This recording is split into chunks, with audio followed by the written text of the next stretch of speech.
PLO Lumumba here at Kibenda Tea Estate in Kiambu County in the Republic of Kenya.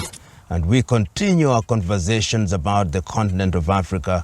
And today we look at the legacy of the man for whom I am named, Patrice Lumumba.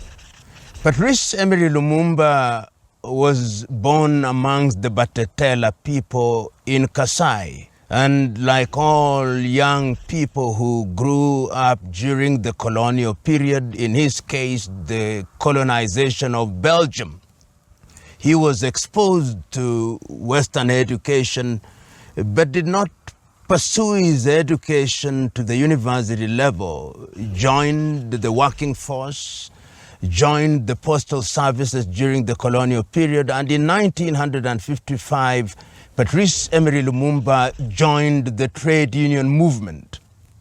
It is during his exposure to the trade union movement that he caught the bug of the fight against decolonization. He himself says that he had heard of freedom fighters in other parts of Africa.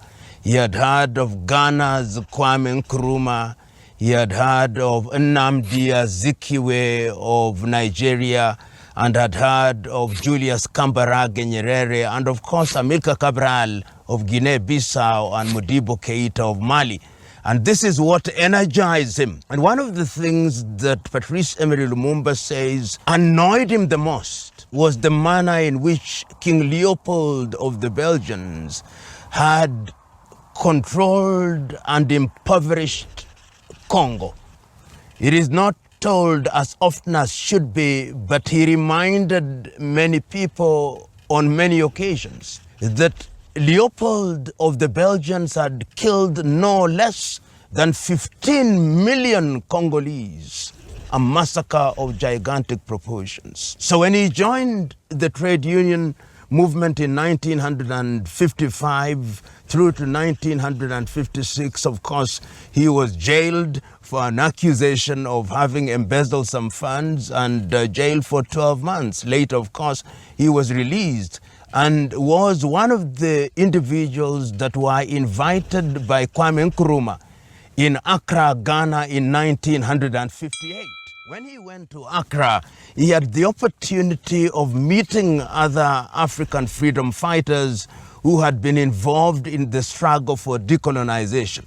And he came back charged and founded an organization, the Congo National Movement, because at that time he was quite clear that the process of decolonization that was being conducted by the locals against the Belgians was simply going to lead to the creation of a comprador and compliant class.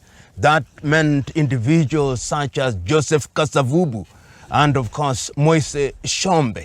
And when he came in, the Belgians were also fatigued and they literally abandoned Congo. And in the year 1960, of course, independence was then granted. And this is important. At that time, the king in Belgium was King Baudouin. And when he came to Congo in what was then called Leopoldville, now Kinshasa, the arrangement was that Lumumba would not speak.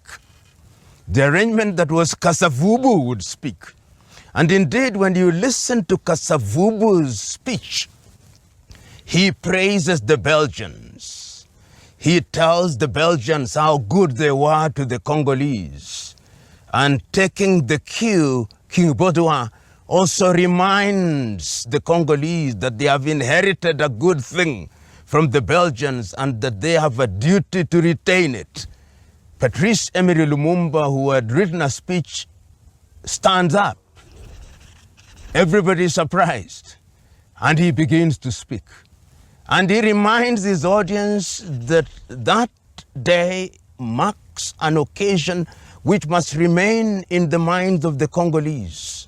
That the Congolese must remember that they have been humiliated, that they have been impoverished by the Belgians, and that the joy of the occasion was that from that day henceforth, The Congolese would write their own history. The Congolese would be masters of their own resources.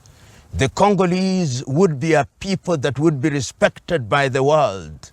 He speaks, and you can see, if you look at the footage, King Baudouin looking at Kasavubu and wondering, what is this man saying? Those who know say that it is on that day that it was decided that Lumumba must die. And it is also instructive to remind ourselves that prior to that event, he had met a young journalist while they were in Brussels in Belgium. That young journalist was Joseph Desire Mobutu, who later renamed himself Mobutu Sese Seko Kukumbendu Wanzambanga during the days when he was now dealing with what he called authenticity and making everything to become Congolese or Zaire. And this man, Mobutu, unknown to Lumumba, was already an agent of the CIA. He was already an agent of the Belgian intelligence, and this is well documented in the book that is written by Ludo de Witt, The Assassination of Lumumba. He tells us how Mobutu then became very close to Lumumba, who was honest and trusting. And he believed that this is a man that was going to participate in the process of decolonization of the Congo. Within 9 months of Congo regaining her independence in 1916, the month of January, I think, the process of eliminating Lumumba begins. Lumumba's party, the national movement, wins, and Lumumba is then appointed as the prime minister with Joseph Kasavubu as the president. But a crisis begins. There is a conflict, and that conflict leads to Kasavubu dismissing Lumumba and Lumumba dismissing Kasavubu. And of course, the Belgians have already decided that they are going to eliminate Lumumba. And there is another figure that emerges in the scene, a man from Katanga called Moise Tshombe. Lumumba, sensing the difficulties and aware that the United Nations was present in that space, appeals because there is a mutiny in the army. And he appeals to the then Secretary of the United Nations, Dag Hammarskjöld, to support his army so that this mutiny can be brought down and the Belgians would not eliminate him. And the United Nations abandons Lumumba. It is at that time that Lumumba turns to the Soviet Union. And the Americans then say, this is a communist, and he's going to make Congo a communist country, and the decision is made. And from that day on, there is a code name for Lumumba. The code name for Lumumba is Satan. And the decision is that he must be eliminated. Of course, he is arrested and he is detained in Kinshasa, then Leopoldville.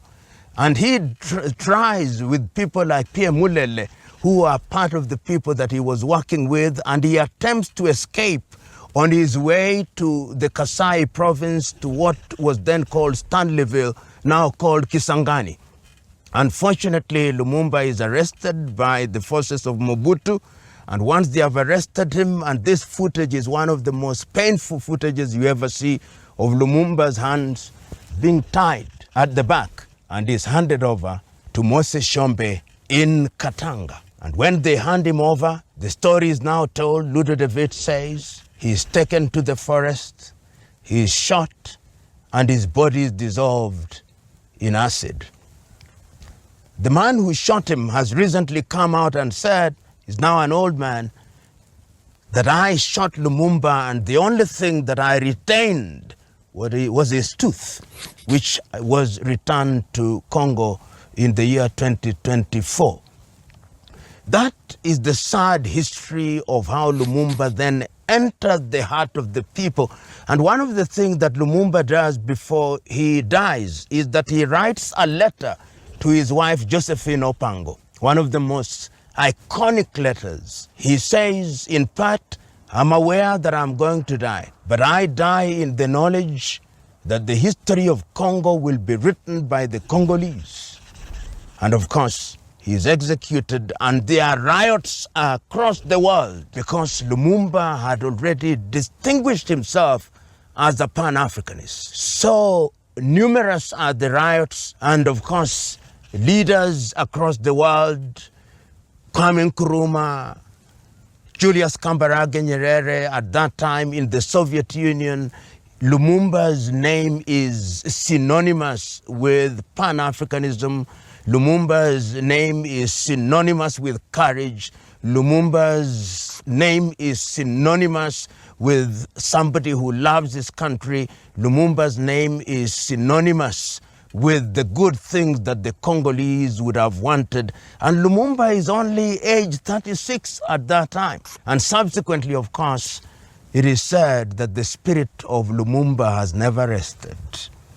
It has never rested, with the consequence that even as we speak today, the Democratic Republic of Congo has known no peace and will never know any peace. I know that his legacy was preserved in many ways. Here in Kenya in the 1960, in honor of Lumumba, we had something that was formed by the Kenya African National Union, KANU, called the Lumumba Institute. We had streets named for Lumumba. We had in Moscow the Friendship University, which was named after Patrice Lumumba and became a kind of an intellectual pilgrimage site for those who went to the Soviet Union at that time for purposes of ensuring that Lumumba's legacy is maintained. And many individuals are then named for Lumumba, including myself, who is born a year after he was assassinated. And when you go to the streets of many African cities, you find the name Lumumba. And the name Lumumba, as I've already indicated, has become synonymous with that which is good. It is also important to note that Lumumba came from a small ethnic group, the Batetela. He was not from the Baluba, he was not from the Bakongo, but yet he was able during that period to emerge as the most iconic leader at that time, and he was able to transcend ethnicity because Lumumba believed that Congo must be one. Remember, in the Democratic Republic of Congo, as we know it, it changed its name to Zaire, and now the Democratic Republic of Congo, there are more than 250 ethnicities or tribes. And knowing that as you do, you can then appreciate how difficult it must have been in the 1960s with limited communication for Lumumba to have succeeded in getting into the hearts of the people, for Lumumba to have been accepted across the region, for Lumumba to have been voted by the people, and for him to have won. That in itself is indicative of the man who he was. And one can dare say that Lumumba is dead. Long live Lumumba, because the likes of him never die. Thank you very much. Our conversation, some may say discourse about the continent of Africa, will continue as it must. But let us say our goodbyes in the knowledge that we'll meet again to continue the conversation.